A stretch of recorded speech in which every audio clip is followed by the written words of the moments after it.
근데 모든 부동산 투자자들이 끝판 입지가 압구정동인 것 같아요. 지금 보면은. 왜냐면 저도 이제 최근에 이제 북카페에서 이제 혼자 이제 책을 좀 보고 있었는데 어떤 할머니, 왜? 책을 아니, 책 요새 많이 읽어요, 요새.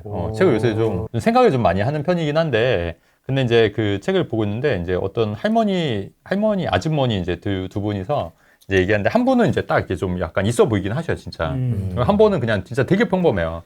근데 이제 책 읽다 보니까 이제 이분들이 이제 대화하는 게 좀 들리더라고요. 그렇죠. 근데 들리는데 뭐 얘기하는 게, 뭐 반포 원밸리부터 갖고 있고 계시고 또 개포동에도 집이 있고 또 다른 데도 또 집이 있으시고 뭐 최근에 뭐 상가주택을 알아봤는데 뭐 괜찮았는데 누가 그거를 먼저 계약을 했다 막 이런 얘기를 하시는 거예요, 두 분께서. 그러면서 이제 이거를 정리하고 이제 자기는 압구정동으로 가야겠다 이런 말씀을 하시는 거 하더라고요. 그리고 이제 뭐 자기 딸내미가 뭐 왕십리에 뭐 아파트 한 채가 있는데 그거 한 채를 이제 어쨌든 해주니까 엄청 그 딸내미도 이제 재테크나 이런 거 되게 찾아서 열심히 하더라 막 이런 얘기를. 그러니까 어떻게 보면 완전 초고수신 거죠.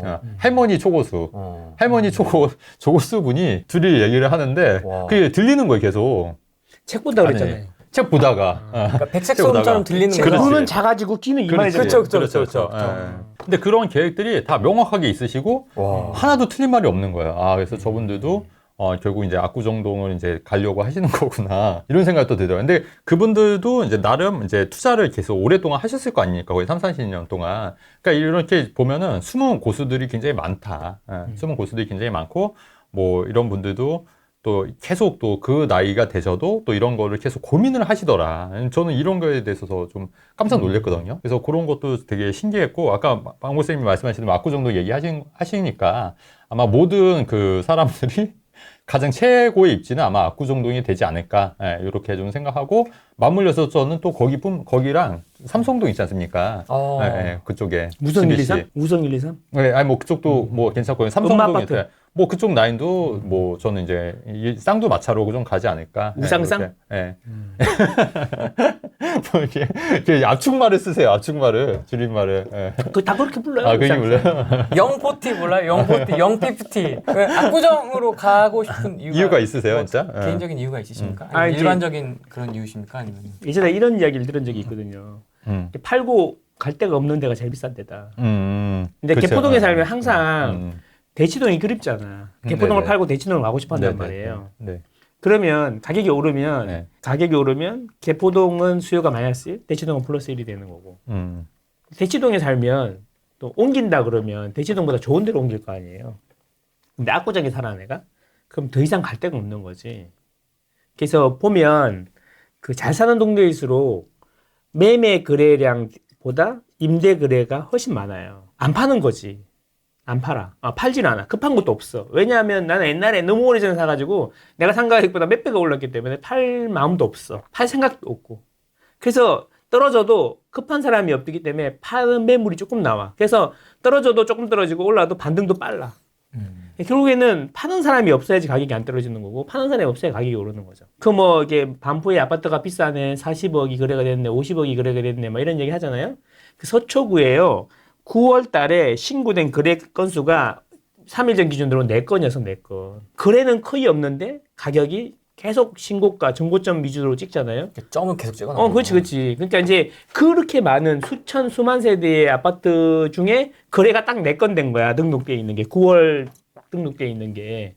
그러면 그 이야기 뭐냐면 파는 사람은 없고 일부가 거래해서 그 시세가 만들어지는 거고 그 시세가 되면 또 안 팔아. 이런 구조가 선순환이 돌아가야 되는데 그러려면은 팔 사람이 없어야 되고 더 이상 팔고 갈 데가 없어야 된다는 거죠. 그렇지. 더 이상 갈 데가 없는 곳에 살고 싶으신 거군요. 그렇죠. 그런데 살고 싶은 걸 떠나서 자산 입장에서 볼 때 그런 데를 갖고 있으면 시간이 내 편이다 이런 거죠. 제가 이제 그 2008년도에 한창 그 반포레미안 그 2009년도에 반포레미안 이때가 이제 미분양 났을 때거든요. 3,300에 분양했죠. 네. 그래서 미분양 났을 때인데 이제 그때만 하더라도 제가 이제 요거를 막 괜찮다고 말씀을 좀 드리면은 사람들이 반포에 대해서 되게 갸우뚱을 많이 했었어요. 그 당시만 하더라도. 반포를요? 네, 반포를 그 당시에는. 그러니까 왜냐면 그 당시에는 반포가 약간 찐 강남은 아니다. 약간 외진 동네다. 그렇습니까? 예, 이런 인식들이 있었단 말이에요. 놀랍게도. 근데 저는 이제 반포가 나중에 엄청 좋아질 거라고 저는 그때 생각을 했었던 거죠. 근데 지나고 나서 보니까 제 생각이 얼추 맞았단 말이죠. 그러면 이제 중요한 게 뭐냐면, 그러면 제2의 강남이 이제 우리나라 최고 입지는 과연 어디냐, 어디가 될 거냐, 이렇게 봤을 때, 이게 또 계속 반포가 또 지금은 뭐 거의 뭐 최고 입지 중에 하나라고 보여지긴 하는데 여러 가지 요인들이 있지만 뭐 토지거래 허가에서 제외된 것도 저는 그 중에 큰 요인이라고 보긴 하는데 예. 이제 그렇게 봤을 때 이제 여러 요인 중에 저는 뭐 용산 국제업무지구라든지 압구정 지구라든지 그다음에 이제 삼성동 그 GBC 관련된 일대가 우리나라 왜냐면 삼성동은 지금 교통의 중심이 돼가고 있어요. 맞습니다. 그러면 삼성동과 연결된 뭐 잠실이라든가 이런 쪽도 물론 좋아지겠고 아까 말씀하신 뭐 대치동이나 이쪽도 사실 교육특구도 있지만 사실 삼성동과 굉장히 연계돼 있는 부분이거든요. 그럼 이제 압구정동이냐? 저는 이제 그 중에 이제 우리나라가 가장 최고의 입지가 삼성동 일대랑 압구정동 요 두 가지를 저는 보고 있거든요. 두 축으로. 두 축으로.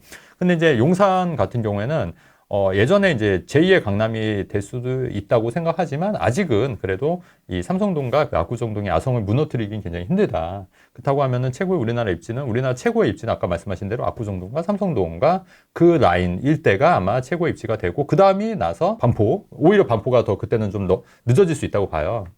좀 낮아질 수 있고 그 다음에 그리고 나서 뭐 용산이다 이렇게 좀 저는 이렇게 개인적으로 좀 그런 큰 이제 안목을 갖고 있거든요.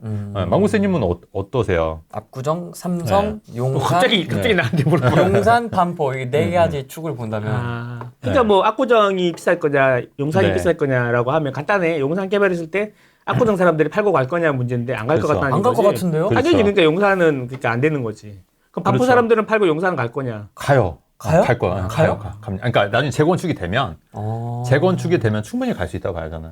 그렇기 때문에 압구정과 삼성동이 아마 우리나라 최고 입지가 되지 않을까. 근데 삼성동은 이제 집뿐만 아니라 아파트뿐만 아니라 이제 여기서 모든 이제 일자리라든가 이런 게 교통의 중심이 되기 때문에 용산이 반포보다 비쌀 거다. 아니요, 용산이 아니라 삼성동 말씀드리는 거예요. 삼성동. 아니, 삼성동. 그러니까 내 얘기는 반포 사람들이 팔고 용산을 갈 거냐? 아니요. 그 반포 사람들은 팔고 압구정동 간다는 거죠. 아니 그러니까 네. 그 위계가 이렇게 될 거다 이거죠.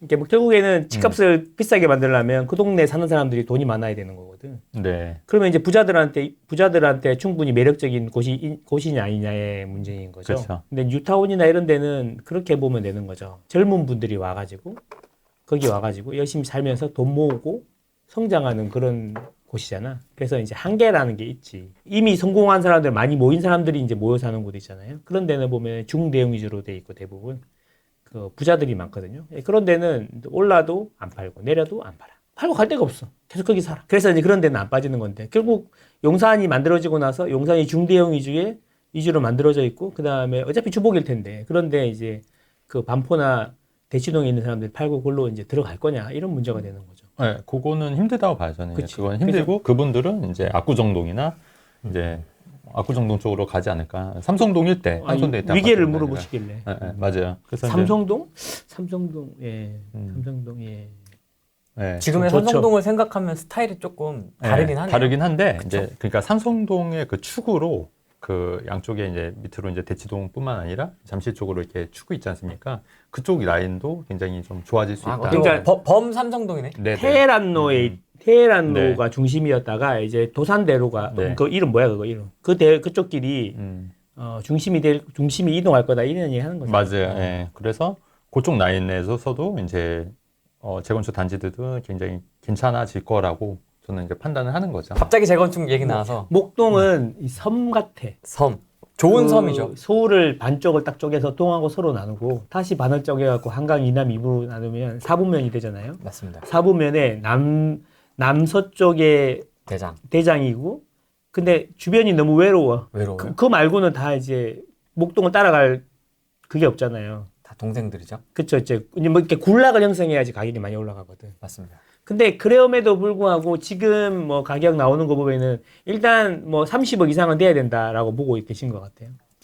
네, 아까 그 목동은 말씀했는데 사실 목동하고 여의도야말로 진정한 섬이에요. 실제 섬이고 여의도는 실제 섬이고 여의도는 그래서 주말에 가면 되게 한산해요. 여의도 가면은 오히려 되게 한산하고 왜냐면은 그 업무지가 많다 보니까 다 이제 빠져나가는 거예요. 그래서 주말에 오히려 한산하고 그래서 주말에 소개팅을 거기서 합니다. 거기서 한산하니까 그죠. 네, 네, 좋아요. 네, 맞아요. 또 역으로 또 그렇게 이용하면 네. 또 좋은 거고. 그래서 목동과 여의도 같은 경우에는 이제 목동은 이제 아파트 단지고 이제 교육에 관심이 많으신 분들이 좀 많이 사는데 아무래도 이제 좀 약간 그 한계가 강남 접근선이라든가 여기 좀 떨어지다 보니까 좀 한계는 물론 있지만 그렇다고 이제 목동이 나쁜 데는 아니고 굉장히 살기 좋고 학군지도 좋고 그다음에 웬만한 편의시설이 다 있기 때문에 굉장히 좋은 지역 중에 하나다 목동도. 그래서 이제 그런 목동도 나중에 이제 재건축이 되고 하면은 또 이제 서남권, 서울 서남권에 이제 획기적으로 이제 좋아질 지역 중에 하나라고 보여진다. 예. 7단지 사요? 아니 뭐 여유 되면 근데 그게 이제 토지거래 허가니까 토지거래 허가니까 이제 실제 들어가서 살아야 되고 또 이제 목동은 아시다시피 이제 주차를 이제 이중 주차를 해야 되는 게 굉장히 많아요. 테트리스. 예. 그래서 이제 그런 이제 단점들이 있다 보니까 네. 내가 만약에 이제 실거주하고 장기적으로 본다고 하면은 목동은 그다음에 아이들 학군에 좀 진심인 분들 학군 내가 좀 다른 걸 포기하더라도 학군에 좀 진심이다 하면은 사는 것도 지금 이 시점에 사시는 것도 오히려 지금 눌려 있을 때 산다고 보여지는 거거든요. 왜냐하면 토지거래 허가로 눌려 있기 때문에 이런 거는 실거주하면서 내가 들어와서 한 2년 고생하겠다 하시는 분들은 뭐 저는 나쁘지 않다고 보는 거죠. 예. 목동 좋습니다. 사요? 돈 되면 사세요. 안 되잖아요, 근데. 문고리 정도 살 수 있어요. 아니, 그게 30억부터 시작할 거다. 예. 지금 가격 보면 30억부터 시작할 것 같다. 그래서 서남권 4분면 중에 이제 서남권 쪽에서는 혼자 외롭게 막 반짝반짝 빛나는 그런 느낌이 될 건데 장점이 있고 단점이 있죠. 그 주변이 같이 어우러져 주면은 좋은데 시너지 안 하고 할 텐데 그런 건 좀 아쉽지만 섬처럼 단지 또 반면에 그 서남권 쪽에서는 돈 있는 사람은 거기밖에 갈 데가 없는 그 장단점이 다 있죠. 그렇죠. 거기 안에 있으면 행복한데 밖으로 나오면 불행해요? 아니 불행하진 않고 밖으로 나오면 이제 그 인프라가 너무 없긴 하죠. 그런 거 있죠. 근데 이제 막 그 영동 1지구, 2지구, 잠실지구 이게 강남하고 잠실이잖아. 거기는 이제 막 대단지로 쫙 이렇게 돼 있으니까 마음이 편하네. 그 막 계속 이제 그 뭐라 그러지? 그 대치동 한 자리 비면 잠실에서 채우고 잠실 비면 또 저쪽에서 채우고 이렇게 되는데 거기는 이제 너무 좀 외로운 거 있죠. 그래도 지금 기준으로 보면 30억부터 시작할 것 같아. 잠실이랑 거의 비슷한 수준까지 올라올 수도 있다.